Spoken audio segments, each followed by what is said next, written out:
আসসালামু আলাইকুম, সবাইকে জানাই জুম্মা মোবারক। দিনটি ছিল শুক্রবার।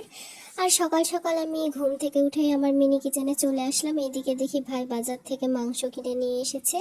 তো সকাল সকাল আর কি আমার উঠানটা লেপে দিয়ে আমি এখানে মাংস কাটতে বসে গিয়েছি। ফার্স্টে আমি মাংসটা রেডি করে নিচ্ছিলাম, কারণ তাড়াতাড়ি জুম্মার নামাজের আগে বানিয়ে ফেলতে হবে, কারণ ভাই আবার নামাজ পড়ে এসে খাবে। তো এখানে আমি চাল নিয়ে নিচ্ছিলাম আর সব রকম মশলা রেডি করে রেখেছি। আমি এখানে চাল আর ডালটা সুন্দর করে এখন ধুয়ে নিব। 2 থেকে 3 বার আমি চালটা ধুয়ে নিয়েছি এবং সুন্দর করে পানিগুলো ঝরিয়ে নিয়েছি। এখন আমি রান্নাগুলো শুরু করে দিব। তো তেল আর পেঁয়াজটা আমি সর্বপ্রথম ভেজে নিলাম, আর এরপর এখন লাল লাল লাল লাল করে জিনিসটা ভেজে নেব। ভেজে নেওয়ার পর আর কি তারপর আমার প্রসেসটা শুরু হবে। এখানে সব রকম মশলা দিয়ে দিলাম, যত রকম মশলা দরকার।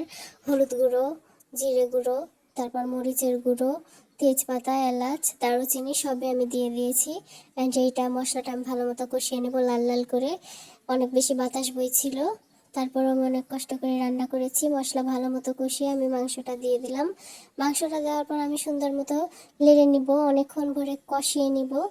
এরপর আমি আলু দিয়ে দিব। আলু দেওয়ার পর সুন্দর করে আবার কষিয়ে কষিয়ে কষিয়ে লাল লাল করে নিব, যেন তেল ছেড়ে দেয়। আরও সুন্দর করে একটু পানি দিয়ে দিলাম যাতে লেগে না পড়ে। তো এরপর আমি চাল দিয়ে দিয়েছি, যেটার ভিডিও আমি করতে ভুলে গিয়েছি। আমি মনে করেছিলাম ভিডিওটা অন ছিল, বাট ভিডিও অন ছিল না। তো আমি লাল লাল করে কষানোর পর চাল দিয়েও নেড়ে নিয়েছিলাম। তো এই তো আমার খিচুড়ির ফাইনাল লুক। সবাই কেমন হয়েছে জানাবে। আজকে এই পর্যন্তই। আল্লাহ হাফেজ সবাইকে।